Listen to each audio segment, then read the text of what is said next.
Bonjour, mon invité aujourd'hui est Jean-Yves Berthaud. Bonjour. Bonjour. Vous publiez ces temps-ci ce livre Déjeuner avec les talibans. Alors, on se pose la question aujourd'hui s'il faut leur parler. Vous, carrément, vous déjeunez avec eux. C'est quand même évidemment beaucoup plus fort comme relation.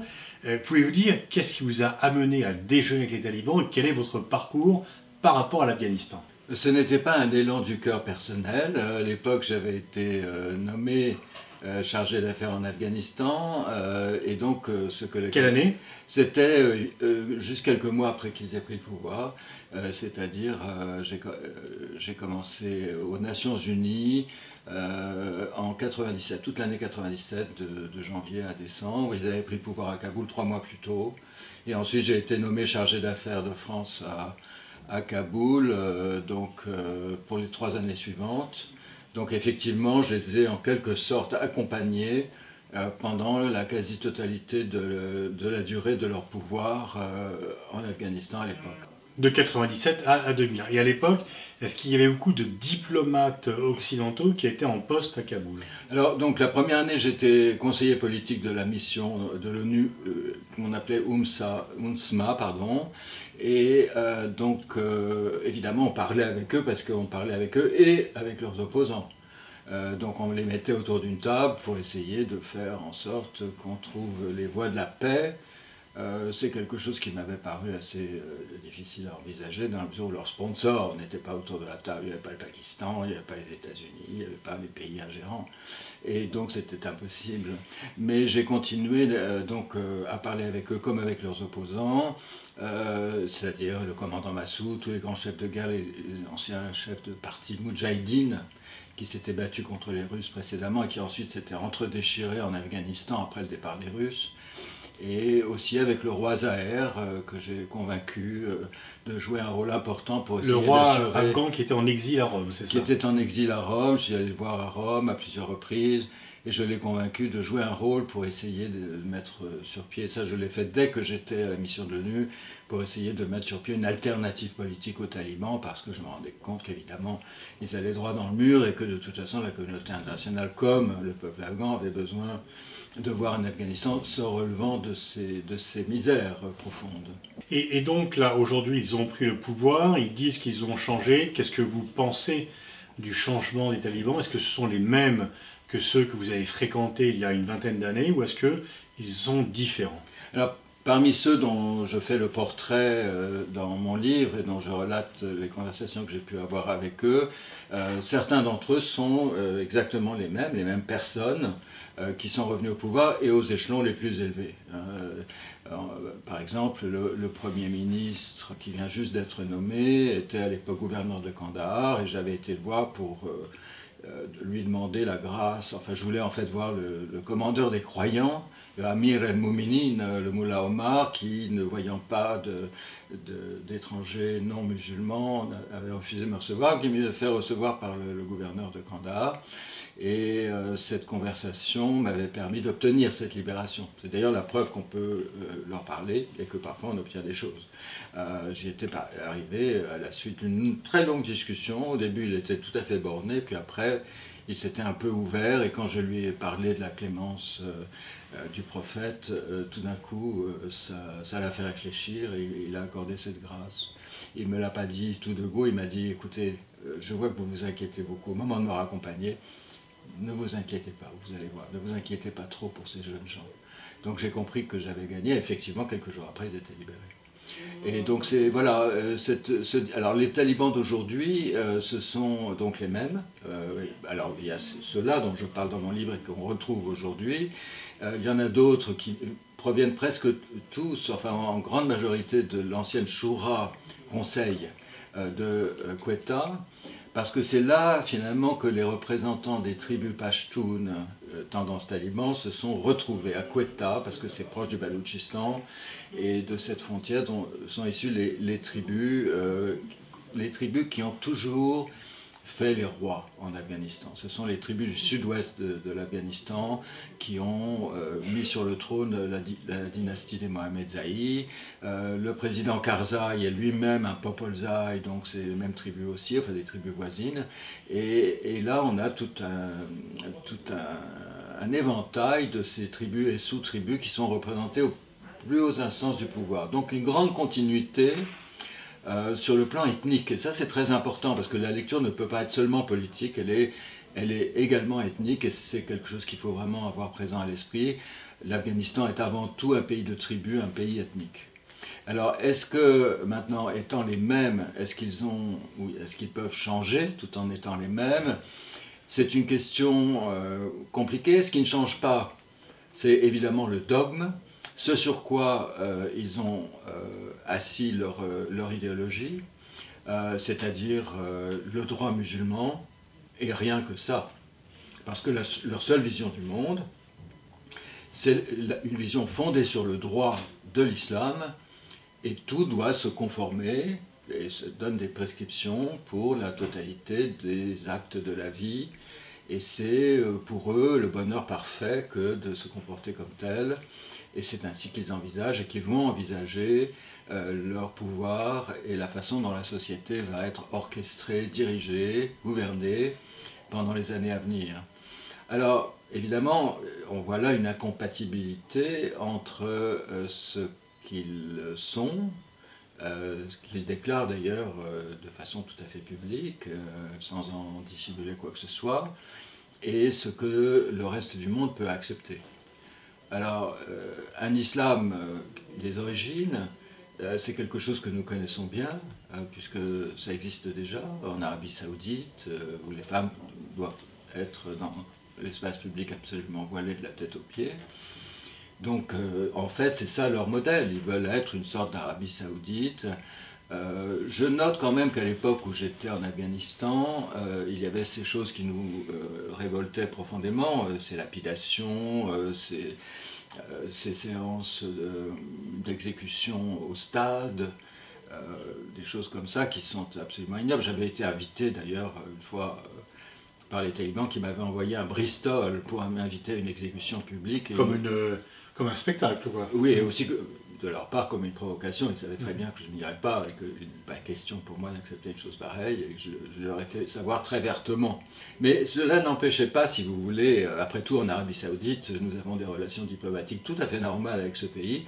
Et je vous signale que dans le laps de temps que j'ai passé en Afghanistan, il y a eu 10 fois plus d'exécutions capitale en Arabie Saoudite qu'il n'y en a eu sous le gouvernement des talibans. C'est quand même quelque chose... Alors ce qu'on pourrait vous répliquer, c'est que l'Arabie Saoudite n'héberge pas Al-Qaïda. On peut s'interroger sur le fait de savoir si elle l'a nourri antérieurement ou pas, mais elle n'héberge pas Al-Qaïda alors que les talibans ont hébergé Al-Qaïda, responsable des attentats du 11 septembre. C'est très juste. Je pense que l'idéologie saoudienne a fini par fabriquer Al-Qaïda, mais que comme elle se retournait contre les princes eux-mêmes qui dirigeaient le pays, naturellement c'était devenu intolérable. Et là, les talibans ont été les victimes consentantes d'un cercle vicieux. Parce qu'à un moment donné, en 1996, ils venaient de prendre le pouvoir, Osama Ben Laden était expulsé du Soudan, ils ne savaient pas où aller. Et ils étaient tout grisés par ce pouvoir qu'ils conquéraient petit à petit. Ils n'avaient pas encore pris Kaboul, ça n'a été que quelques temps plus tard qu'ils l'ont prise. Et lorsque Ben Laden s'est présenté en disant « je ne sais pas où aller, j'ai besoin de vous », et en tant qu'ancien Moudjahidine, le code d'honneur Pashtun Wali des Pashtun talibans a fait qu'ils lui ont dit bah, « écoutez, vous pouvez rester en Afghanistan, mais à condition que vous ne livriez à aucune espèce d'entreprise terroriste ». Donc en fait... ça n'a pas été vraiment le cas. Ça n'a pas été le cas parce que les talibans se sont trouvés ostracisés par la communauté internationale en raison de leur débordement, de leur extrémisme sur le plan social, etc. En raison aussi du fait que la guerre civile continuait et que la communauté internationale continuait à entretenir davantage de relations avec l'Alliance du Nord à laquelle ils étaient opposés qu'avec eux-mêmes. Donc tout ce concours de circonstances, l'ostracisme par la communauté internationale et aussi le besoin qu'ils avaient à partir du moment où ils commençaient à avoir des défaites, à subir des défaites importantes sur le plan militaire de la part de l'Alliance du Nord, une hémorragie en soldats, etc. Ils ont conduit à accepter, donc plus qu'à le demander, à accepter que Osama Ben Laden leur fournisse des combattants, des jeunes gens à peine recruté des madrassas à qui on donnait quelques dizaines d'euros pour aller s'enrôler, et comme ça ils pouvaient s'acheter des baskets, et ils étaient très contents d'aller s'enrôler pour la cause, la divine cause en question.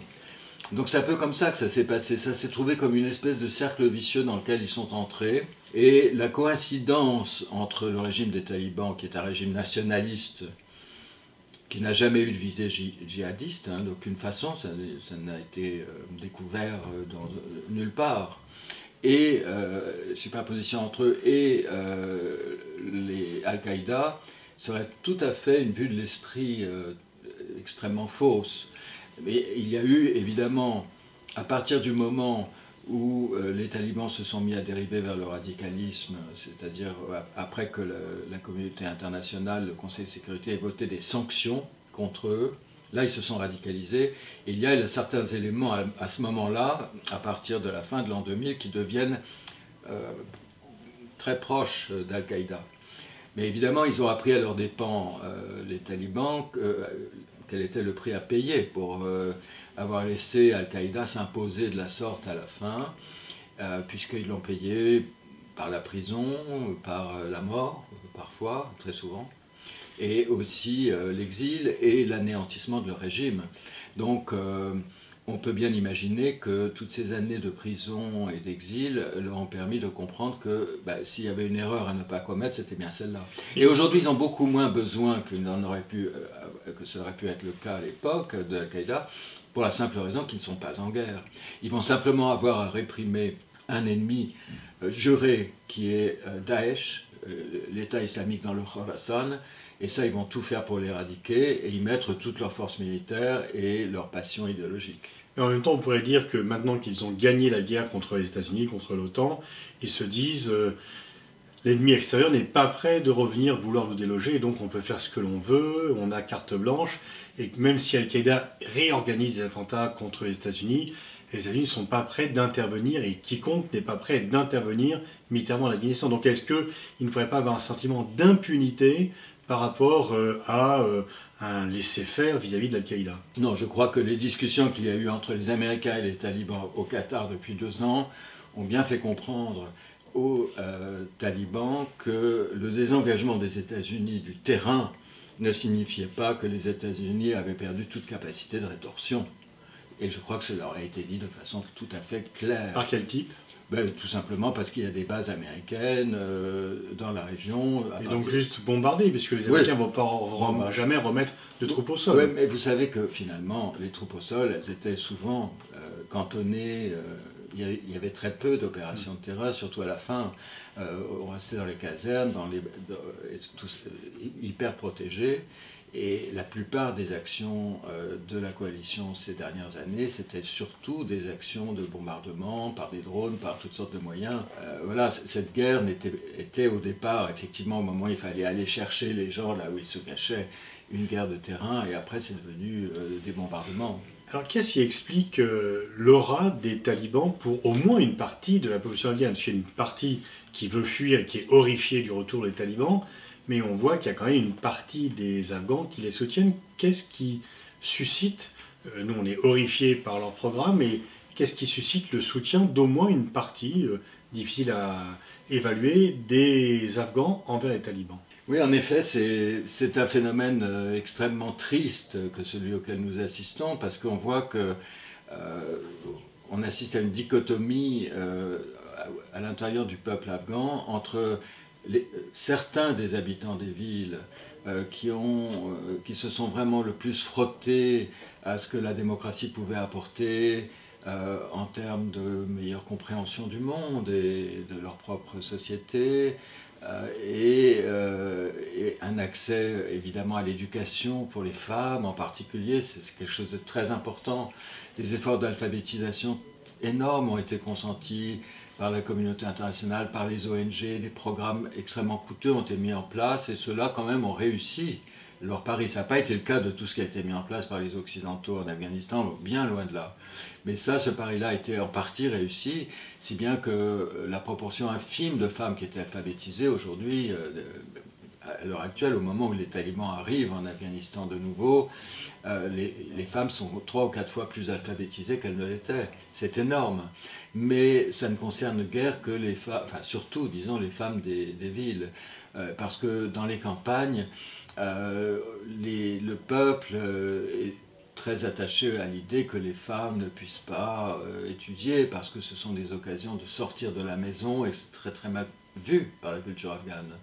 Donc c'est pour ça qu'on a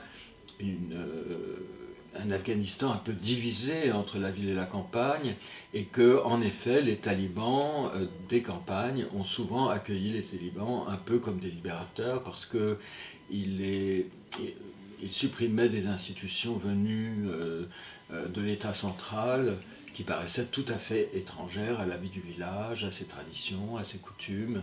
Et donc, voilà. Et de la même façon que les talibans avaient été accueillis comme des libérateurs après que les moudjahidines se soient entre-déchirés pendant des années alors qu'ils étaient au pouvoir après le départ des Russes. On reproduit un peu le même schéma d'une certaine façon. Donc c'est quoi? C'est aussi l'ordre sévère, mais au moins qu'il y a un ordre, le fait d'avoir une certaine sécurité qui était mise en cause par les seigneurs de la guerre, puis par les troupes étrangères. C'est aussi le nationalisme qui est un puissant facteur de popularité pour les talibans. Il ne faut pas oublier que l'Afghanistan sort depuis 15 jours d'une guerre civile qui a duré 43 ans. Une guerre civile entre les premiers protestataires, futurs moudjahidines et les communistes, puis une guerre entre les moudjahidines, guerre civile, puis une guerre entre les talibans et les moudjahidines, puis une guerre contre la coalition avec le retour progressif des talibans. Donc le peuple a beaucoup souffert, parce que cette guerre civile a empêché évidemment tout essor économique. Et une partie de la population, naturellement, découragée qu'elle est d'avoir si mal vécu, et non seulement pour une seule génération, mais pour plusieurs. Une partie du peuple se dit sans doute, surtout dans les campagnes, que après tout, la dure férule des talibans vaut mieux que les malheurs et les ravages de la guerre. Et donc c'est vrai que pour nous occidentaux, c'est difficile à comprendre parce que nous ne voyons dans un monde qui est le nôtre, où ce sont les images qui l'emportent et toutes les émotions qu'elles entraînent, émotions positives et négatives aussi. C'est très difficile pour nous de le comprendre, mais je crois qu'on ne peut comprendre l'Afghanistan qu'à partir de cette connaissance de cette réalité tribale, ethnique, ce morcellement extraordinaire de ce pays qui est une mosaïque à la fois ethnique, religieuse aussi, parce qu'il y a les chiites et les sunnites, tout ça est très complexe. Alors il y a aussi la résistance armée du fils du commandant Massoud, figure mythique. Est-ce qu'il y a une option militaire pour renverser les talibans? La guerre est finie, hein, c'est très clair. Certains voudraient qu'elle ne le soit pas et qu'on cherche par tous les moyens à continuer à imposer la guerre au peuple afghan. Bien sûr, la férule des talibans va être dure, elle sera inacceptable pour une partie de la population, mais voilà, c'est ainsi. Sur le plan militaire, il faut comprendre une chose, c'est que le commandant Massoud a été l'un des grands héros de la résistance du peuple afghan contre les soviétiques. Au même titre que Imran Khan, qui lui était dans la région d'Herat, Massoud étant au nord-est, etc. Le commandant Abdul Haq, qui lui était situé dans les provinces pashtunes du sud-est, ce sont les 3 grands héros finalement de la guerre. Il y en a eu d'autres, hein, plus obscurs, mais ce sont les 3 grands. Massoud a également a joué un rôle fondamental au moment de la résistance de l'Alliance du Nord contre les talibans dans les années où j'étais en poste à l'ambassade de Kaboul, où je dirigeais l'ambassade, entre 1996 et 2001. Et pour les gens du Nord, c'est un héros absolu. Ce qui se passe, c'est que comme il est un Tadjik, et que les Tadjiks sont une minorité, évidemment Massoud n'aurait pas pu, même dans les rêves les plus fous, n'aurait pas pu accéder au poste de président d'une république qui aurait été de toute façon musulmane et très, très islamique, mais pas islamiste, parce que c'était un fondamentaliste éclairé, si on peut employer cette expression ambiguë. Il avait évolué au départ, quand il a rejoint le Jamiat Islami, l'un des 7 partis moudjahidines basés à Peshawar contre l'invasion soviétique. C'était vraiment un fondamentaliste assez pur et dur. Et puis peu à peu, il s'est un peu assagi, enfin il s'est ouvert, il est devenu beaucoup plus éclairé qu'il ne l'était au départ. Mais malheureusement pour lui, il était rejeté par une partie importante de la population, en particulier à Kaboul.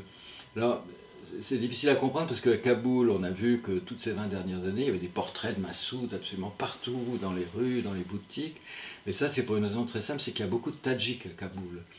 Mais la partie de la population qui n'était pas tadjik avait pour Massoud une aversion très profonde qui se fondait sur cette réalité historique qu'au moment de la guerre civile entre les partis moudjahidines, au moment où Massoud était ministre de la Défense et qu'il se battait contre un autre leader des moudjahidines, Gulbuddin Hekmatyar, ils ont, eux deux, en s'entre-détruisant mutuellement et en faisant tout un grand carnage de leurs soldats réciproquement, ils ont mis à sac la ville de Kaboul. De nombreux quartiers de l'ouest de Kaboul ont été détruits par Massoud. Gulbuddin Hekmatyar a fait des horreurs également. Et donc, si vous voulez, les Kaboulis se souviennent de cela avec une profonde horreur.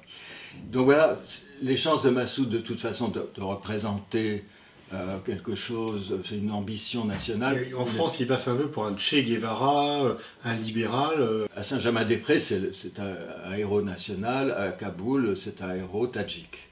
Voilà, donc c'est ça le problème. C'est qu'on a du mal. Il y a le romantisme de certains milieux en France. Et il y a le fait que peut-être inconsciemment, on a besoin de figures héroïques pour rêver. Mais c'était pas un libéral. Oh ben non, vous n'êtes pas libéral. Quand vous vous promeniez, alors bien sûr, les filles pouvaient aller à l'école, mais il n'y a pas 36 des écoles. Hein. Donc effectivement, tout ça a été montré aux journalistes, en particulier français, hein, qui venaient. Son ministre des Affaires étrangères, avec qui j'avais des relations assez proches à l'époque, où il se battait contre les talibans. Un jour, je déjeunais avec lui à Paris et il me dit, regardez, il sort de sa sacoche deux classeurs, un tout fin et un très gros. Et il me dit, ça, ce sont les dépêches d'agence depuis 2 mois que je ne suis pas venu, les coupures de presse plutôt, depuis 2 mois que je ne suis pas venu en Europe. Il faisait le tour des capitales européennes. Et il m'a dit, voyez, la plus mince, c'est l'ensemble des papiers qu'il y a eu sur Massoud dans tout le reste de l'Europe, et la plus grosse, c'est ce qu'il y a eu en France. Et c'était très, très intéressant et très amusant de voir ça. C'est un phénomène très français, cette portée au nu du personnage. Alors, moi j'avais une certaine émotion quand je l'ai rencontré. J'ai trouvé que c'était un personnage très charismatique, véritablement, et j'en parle abondamment dans mon livre. Mais malheureusement, voilà, il ne pouvait pas accéder au pouvoir suprême. Et alors, évidemment, il y a eu son fils qu'on a essayé comme ça de tirer, qui est sans doute un jeune homme tout à fait charmant et bien élevé, qui a fait de très bonnes études à Sandhurst en Angleterre, donc tout ça est très bien, mais là, si vous voulez, pour incarner une cause, il aurait fallu premièrement qu'il ait déjà combattu, parce que vous n'allez pas vous battre et risquer votre vie pour un petit général de 20 et quelques années, qui n'a aucune expérience militaire que celle qu'il a apprise dans les écoles. Donc tout ça n'était pas très, très sérieux. Et par ailleurs, de toute façon, la vallée du Panjshir, d'où vient cette famille, se trouve être désormais coupée de ses bases arrières par la tactique assez brillante mise en place par les talibans, sans doute épaulée par les Pakistanais, à savoir la capture des 2 provinces qui sont juste au-dessus, c'est-à-dire le Badakhshan, la province de Tahar, et qui permettait autrefois d'abord d'avoir le support des tribus du Nord, et aussi de pouvoir aboutir au Tadjikistan et en Ouzbékistan, ce qui serait interdit à cette cause-là. Donc aujourd'hui, voilà, pour résumer en un mot, la guerre est finie. On arrive à la fin de l'entretien, donc la guerre est finie. Faut-il ou non parler avec les talibans? De toute façon, ça a commencé, hein, de facto. C'est un gouvernement de facto. À l'époque, si vous voulez, moi je parlais, j'étais le seul occidental à parler avec les talibans parce que le Quai d'Orsay l'avait décidé ainsi. Ça a été parfois utile, j'ai obtenu certaines concessions de leur part dans des domaines importants qui a permis à des personnes de survivre et je m'en flatte. Donc c'était objectivement une bonne chose. Je crois qu'il ne faut pas parler sans condition, bien entendu, et je ne peux qu'approuver tout à fait la ligne qui est défendue officiellement par la France, par la voix du président de la République, du ministre et du porte-parole l'autre jour, et tout ça me paraît extrêmement cohérent, c'est-à-dire qu'on ne dit pas qu'il faudrait dialoguer, mais on sent bien que ça va finir par se faire, il y a des contacts, mais il ne faudra pas que ce soit à n'importe quel prix, et ça ne doit pas signifier à ce stade une reconnaissance. À l'époque où je parlais avec eux, il n'y avait pas de reconnaissance. Je ne suis jamais allé leur dire « on vous reconnaît », parce qu'en vérité, leur ambassade à Paris, l'ambassade d'Afghanistan à Paris était occupée par leurs ennemis, donc et c'est moi qui venais leur parler en même temps. Enfin, donc il faut parler avec les talibans, parce qu'ils sont au pouvoir. Vous êtes l'un des très rares, si ce n'est le seul diplomate occidental d'envergure à avoir discuté avec eux. J'imagine que, enfin, est-ce qu'on fait appel à vous, au Quai d'Orsay, aux autorités françaises, on vous appelle pour dire, vous qui avez l'expérience, vous qui les connaissez, vous qui connaissez les acteurs, comment faire? Ben écoutez, c'est assez amusant, mais non, le téléphone n'a pas sonné, non. Parce qu'en France, on a une tradition très particulière, c'est que quand vous avez le jour de vos 65 ans, c'est terminé, on n'a plus besoin de vous, et voilà, on le sait. Et donc, on s'en fait une raison. Pourtant, il ne serait peut-être pas inutile, sans vous embaucher, de vous consulter peut-être. Oui, mais si on veut le faire, je serai disponible, bien sûr. Ben voilà, le message est envoyé en tous les cas. Merci Jean-Yves Berthaud, je renvoie à votre livre « Déjeuner avec les talibans ». C'est écrit une très belle plume par ailleurs et c'est vraiment une source d'information extrêmement précieuse. Merci. Merci à vous.